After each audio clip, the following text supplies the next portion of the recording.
Quelque chose ne va pas. Vous le ressentez au plus profond de vous, même si vous ne pouvez pas toujours l'expliquer. Vous avez lu la Bible, vous avez entendu les sermons, vous avez suivi les enseignements. Mais pourtant, quelque chose semble manquer. Les pièces ne s'emboîtent pas toujours. Certains versets semblent incomplets, comme s'il y avait un vide, un espace où quelque chose de puissant existait autrefois, quelque chose qui a été supprimé, enterré ou réécrit. Et si je vous disais que ce sentiment ne vient pas seulement de votre imagination? Et si on ne vous donnait jamais une image complète? Pendant des siècles, les gens ont cru lire la parole de Dieu intacte et parfaite. Mais l'histoire raconte une autre histoire. Au fil du temps, des changements ont été apportés, parfois subtils, parfois radicaux. Les vers ont disparu. Certains ont été modifiés, certains ont été adoucis, reformulés, voire entièrement effacés. Et la vraie question est, pourquoi? Qui a décidé de ce qui devait rester et de ce qui devait disparaître? Et plus important encore, qu'avons-nous perdu à cause de cela? La vérité est que de nombreux croyants traversent leur vie sans jamais se demander s'ils ont reçu toute la vérité. Ils supposent que chaque mot de leur Bible a toujours été là, inchangé depuis l'époque des apôtres. Mais ce n'est tout simplement pas le cas. La Bible que vous lisez aujourd'hui a subi des centaines d'années de révision, de traduction et d'édition, dont beaucoup ont été réalisées par des personnes puissantes, des personnes influentes et parfois des personnes ayant un agenda. Certains de ces changements visaient à contrôler, d'autres à manipuler, et certains, peut-être le plus dangereux, à affaiblir l'autorité des croyants. Imaginez un instant que quelqu'un vous place sur un champ de bataille. Vous êtes entouré d'ennemis, mais avant d'entrer sur le terrain, vous recevez une épée, une arme pour vous protéger. Maintenant, imaginez qu'avant de vous remettre cette épée, quelqu'un en ait émoussé le tranchant. Ils ont affaibli son pouvoir, l'ont rendu plus faible, moins efficace. Seriez-vous encore capable de vous battre? Peut-être. Mais seriez-vous aussi fort que vous auriez pu l'être? Auriez-vous une chance contre un ennemi qui connaît toute la puissance de l'arme que vous êtes censé avoir? C'est ce qui s'est passé avec la Bible.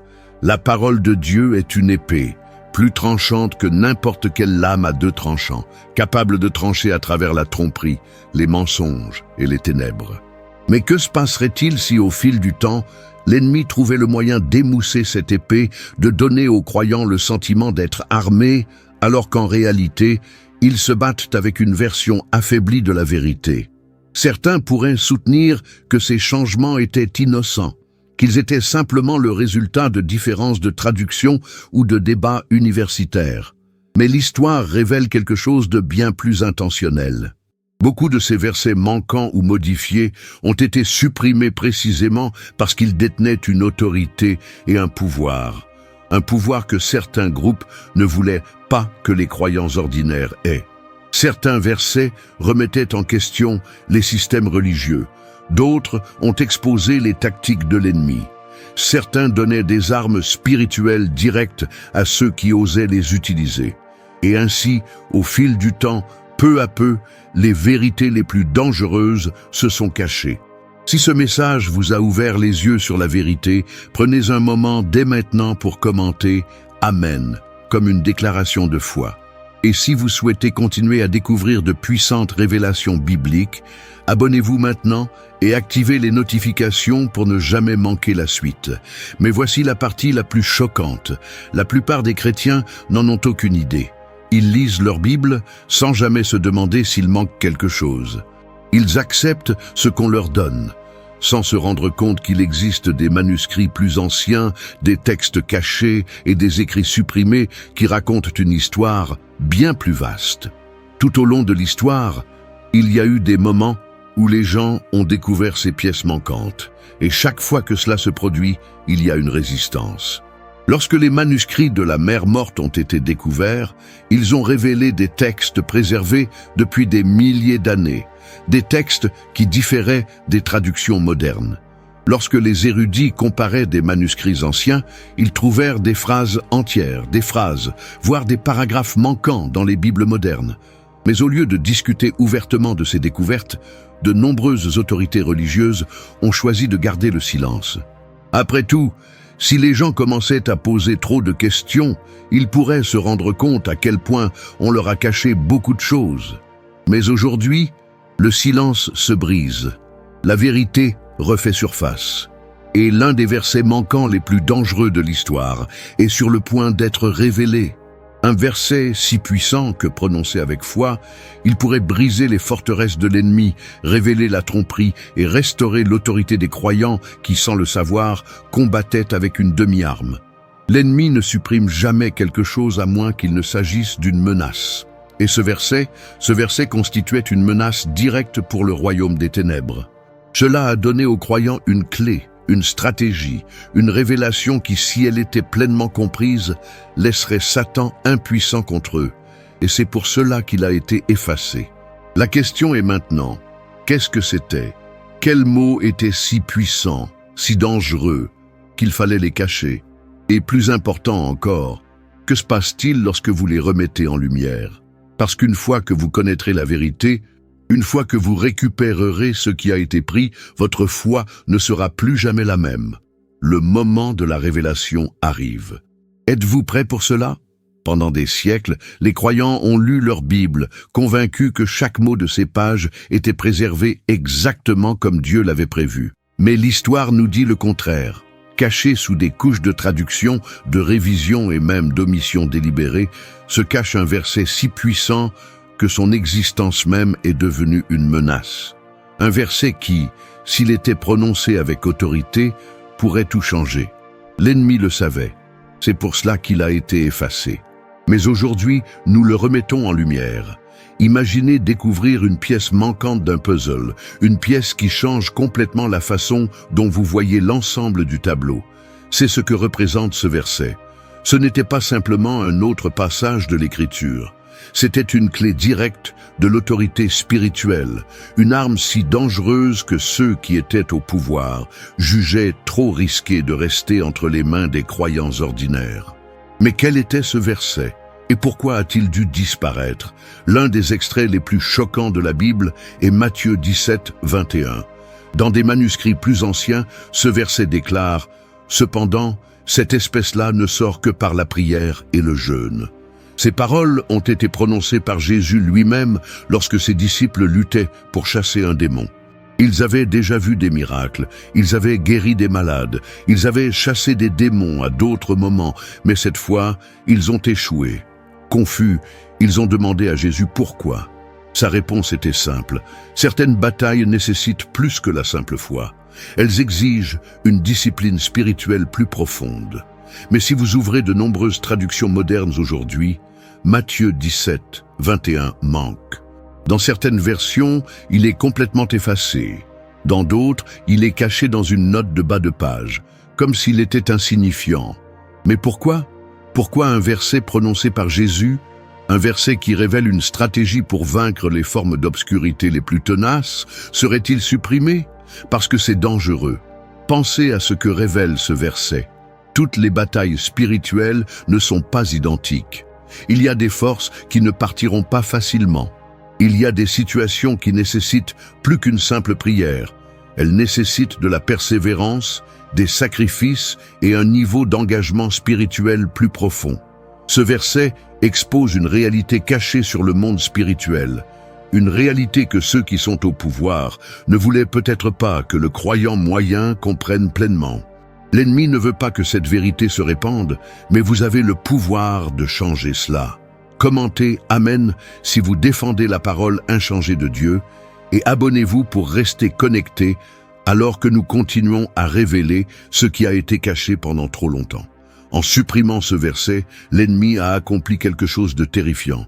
Il a affaibli le corps du Christ. Des millions de croyants ne savaient plus que certaines forteresses ne pouvaient être brisées que par le jeûne et la prière.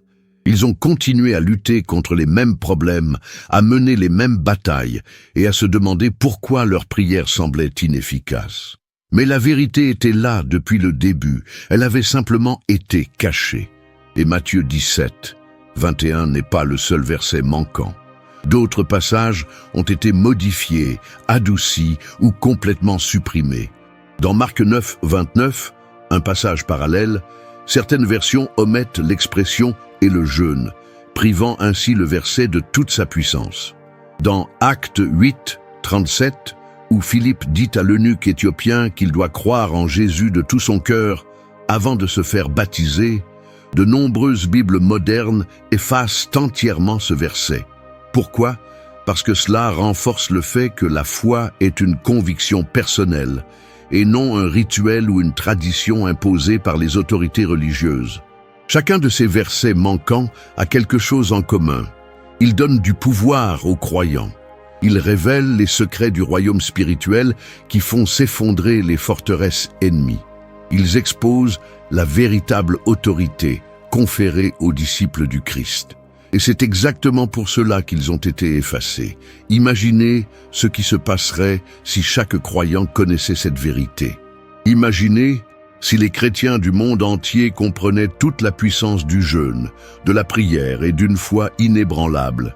Imaginez si chaque personne qui se sent opprimée, chaque personne qui lutte contre des fardeaux inébranlables, savait que la clé de sa victoire lui a été cachée pendant des siècles. L'ennemi perdrait son emprise, les chaînes se briseraient, la tromperie serait brisée. Et c'est exactement pourquoi vous êtes ici en ce moment.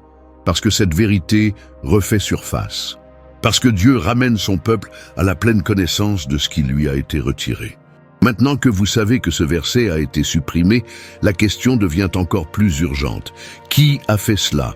Était-ce juste une erreur de traduction ou y avait-il autre chose? Parce que si ces changements étaient intentionnels, alors nous devons nous demander dans quelle mesure les Écritures ont-elles encore été modifiées et que nous cache-t-il d'autre? Tout au long de l'histoire, la Bible a fait l'objet d'innombrables traductions, révisions et interprétations. Certaines de ces modifications ont été apportées pour améliorer la clarté, d'autres pour s'aligner sur les changements linguistiques au fil du temps. Mais que se passe-t-il lorsqu'un verset est intentionnellement supprimé? Que se passe-t-il lorsque les paroles mêmes du Christ, censées équiper les croyants pour le combat spirituel, sont supprimées? La suppression de versets comme Matthieu 17, 21 n'était pas un événement isolé. Cela faisait partie d'un modèle plus vaste, qui soulève une question troublante. Qui avait le pouvoir de changer la parole de Dieu? Beaucoup de gens pensent que la Bible qu'ils tiennent entre leurs mains aujourd'hui est exactement la même qu'elle l'était il y a des milliers d'années. Ils croient que chaque parole a été parfaitement préservée, inchangée depuis l'époque de Jésus et des apôtres. Mais la réalité est plus complexe. Même si la vérité divine reste éternelle, le processus de copie, de traduction et de distribution des Écritures a été supervisé par des mains humaines, et les humains sont faillibles. Dans les premiers siècles du christianisme, différents groupes détenaient différents manuscrits. Certaines communautés avaient accès aux écrits, d'autres non. Il n'existait pas de Bible unique et universellement acceptée au cours des premiers siècles après Jésus-Christ. Au lieu de cela, divers dirigeants de l'Église ont débattu quels livres devraient être inclus, lesquels devraient être laissés de côté et comment les textes devraient être interprétés. Et dans ce processus, certains vers ont disparu. L'un des moments les plus significatifs de cette transformation s'est produit au IVe siècle, sous le règne de l'empereur Constantin. Jusqu'alors, le christianisme avait été persécuté sous la domination romaine. Mais lorsque Constantin a déclaré le christianisme religion officielle de l'Empire, tout a changé. Soudain, la foi bâtie sur les enseignements de Jésus et de ses disciples s'est mêlée au pouvoir politique. Et avec ce pouvoir est né le désir de contrôler la façon dont les Écritures étaient comprises. Lors du concile de Nicée en 325 après J.C., les dirigeants de l'Église se sont réunis pour établir des doctrines officielles. Si ce concile a joué un rôle majeur dans l'unification des enseignements chrétiens, il a également marqué le début d'un contrôle formalisé sur les textes bibliques. À partir de ce moment, certains écrits furent acceptés comme canoniques, tandis que d'autres furent rejetés comme indignes, voire dangereux. L'influence des autorités religieuses et politiques a façonné la manière dont la Bible serait copiée et traduite au cours des siècles à venir. Plus tard, au Moyen Âge, l'Église catholique romaine a maintenu un contrôle strict sur l'interprétation biblique. À cette époque, la plupart des gens n'avaient pas accès aux Écritures. Seuls les prêtres et les érudits pouvaient lire la Vulgate latine, la version officielle de la Bible utilisée par l'Église. Cela signifiait que les croyants ordinaires devaient se fier à ce qu'on leur disait, plutôt que de lire la Bible par eux-mêmes. Ceux qui ont osé le traduire dans des langues communes, comme John Wycliffe au XIVe siècle et William Tyndale au XVIe siècle, se sont heurtés à une sévère opposition. Certains ont même été exécutés pour avoir rendu la Bible accessible au public. Mais qu'est-ce que cela signifie pour les versets manquants? Cela signifie que pendant des siècles, certains passages ont pu être modifiés, supprimés ou réinterprétés sans que la plupart des gens ne s'en rendent compte. Si un verset était considéré comme trop radical, trop dangereux ou trop contradictoire avec la doctrine établie, il pouvait être discrètement retiré de la circulation. Et cette pratique ne s'est pas arrêtée au Moyen Âge. Elle s'est poursuivie même jusqu'à l'époque moderne. Lorsque la version King James de la Bible a été publiée en 1611, elle comprenait Matthieu 17, 21 et d'autres versets aujourd'hui disparus. Mais dans les versions plus récentes, telles que la NIV, le SV et la NLT, ces versets ont été supprimés ou relégués dans des notes de bas de page, souvent avec peu ou pas d'explication. Les chercheurs affirment que ces omissions sont basées sur des manuscrits plus anciens qui ne contiennent soi-disant pas ces versets. Mais cela soulève une question encore plus profonde. Pourquoi certains textes anciens les incluent-ils alors que d'autres ne le font pas? Si certains manuscrits ont conservé ces mots tandis que d'autres les ont omis, qui a décidé quelle version devait être considérée comme faisant plus autorité? Et si certains versets avaient été supprimés, combien d'autres auraient pu être subtilement modifiés?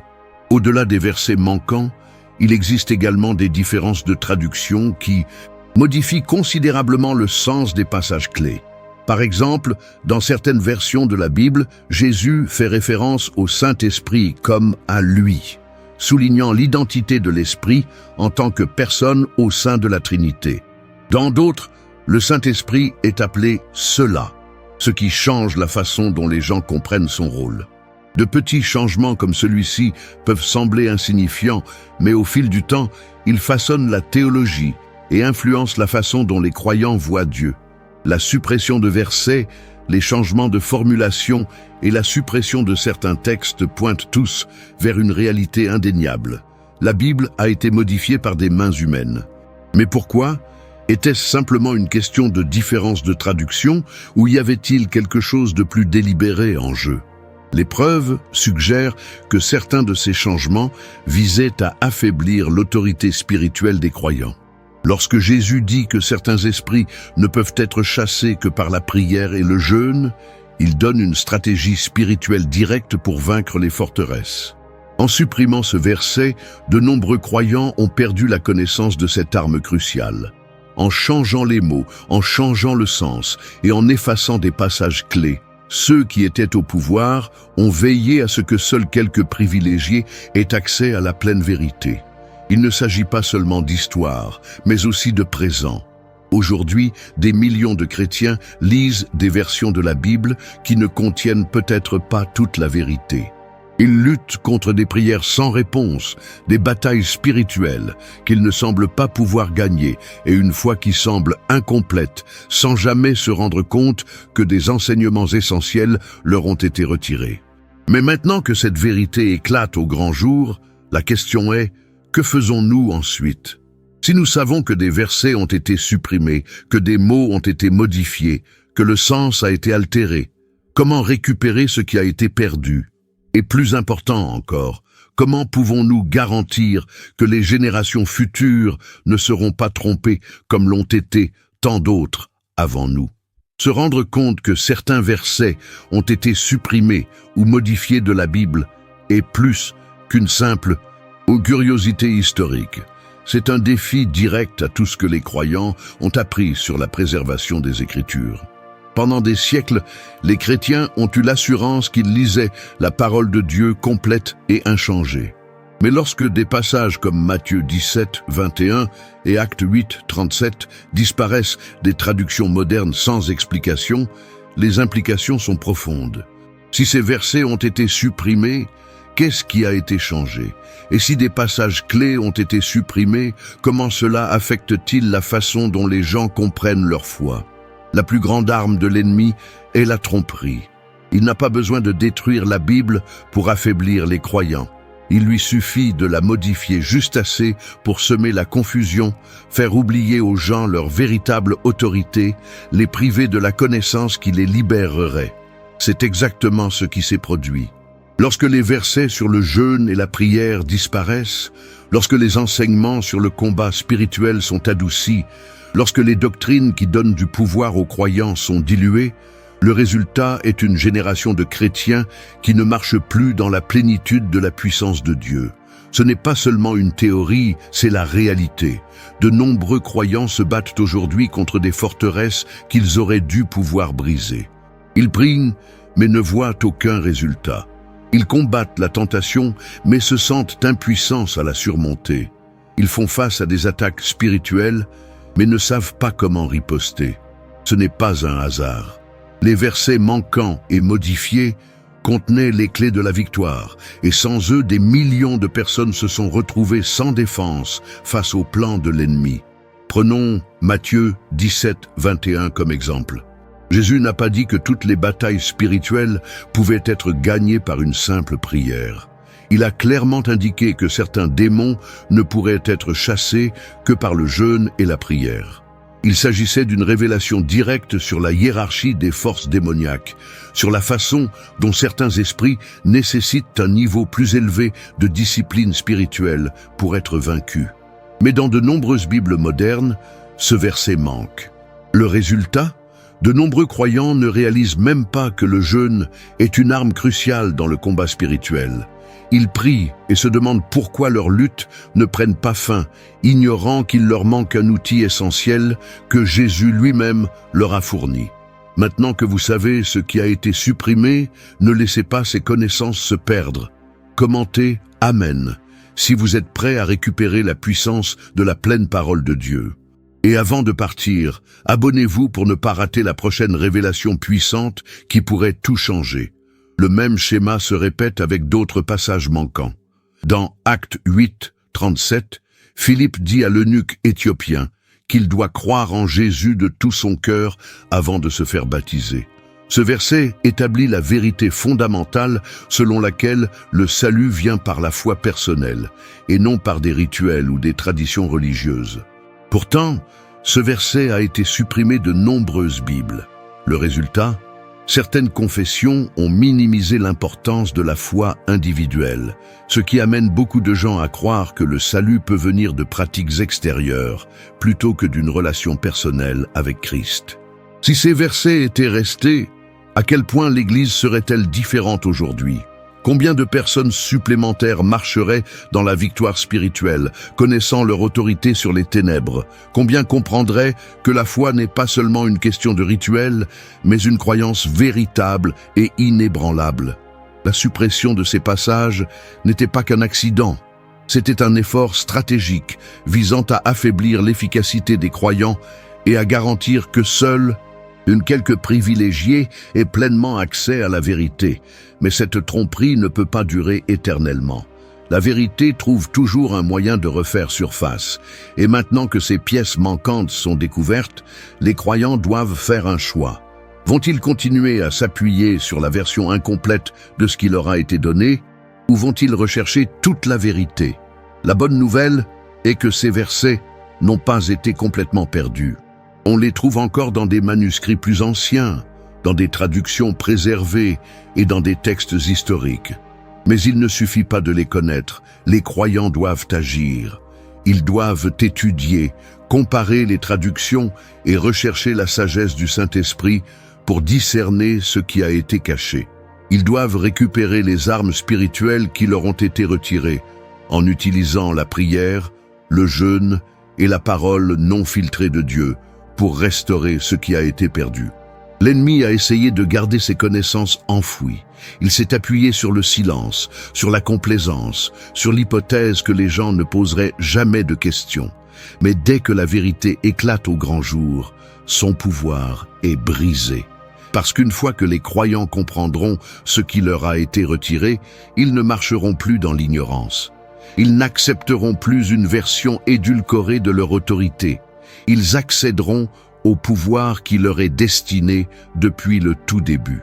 Mais découvrir la vérité n'est que la première étape. Le véritable défi est ce qui vient ensuite. Comment les croyants peuvent-ils garantir que les générations futures ne tombent pas dans la même tromperie? Comment peuvent-ils protéger l'intégrité des Écritures et transmettre l'intégralité du message de la parole de Dieu? Maintenant que les versets manquants ont été révélés, la responsabilité incombe à ceux qui connaissent la vérité. Vont-ils s'exprimer ou resteront-ils silencieux? Vont-ils récupérer ce qui a été volé ou laisseront-ils la tromperie de l'ennemi se poursuivre? La réponse à ces questions déterminera l'avenir de l'Église et la force spirituelle de ceux qui nous succéderont. Maintenant que la vérité a été révélée, il n'est plus possible de revenir en arrière.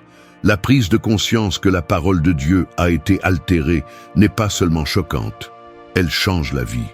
De nombreux croyants ont traversé leur vie sans jamais remettre en question l'intégralité des Écritures, confiant que chaque verset, chaque enseignement et chaque doctrine qui leur était donnée était exactement tel qu'il avait toujours été.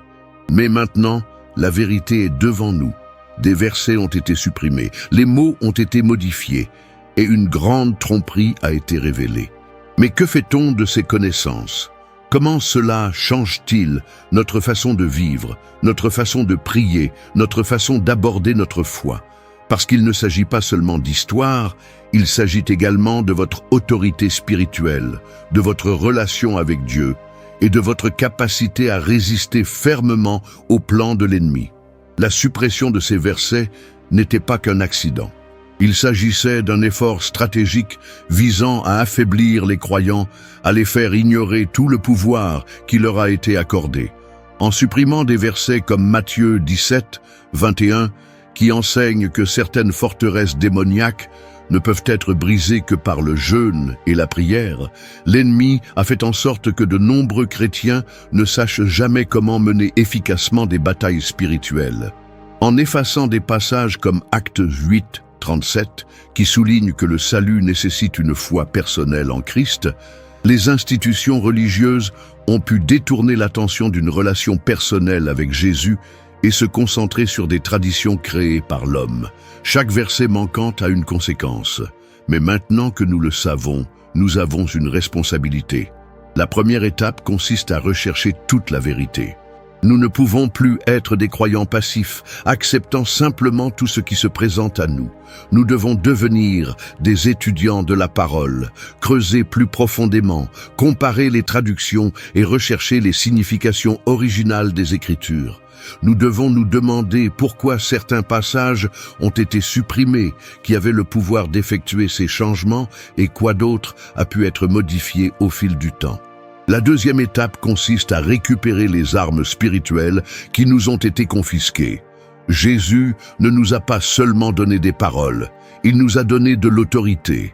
Il nous a donné le pouvoir de chasser les démons, de guérir les malades, de vaincre les ténèbres. Mais si nous ne savons même pas comment utiliser ces armes, comment pouvons-nous marcher vers la victoire? Les versets manquants contenaient des clés essentielles du combat spirituel, de la foi et du pouvoir divin. Nous devons les reprendre.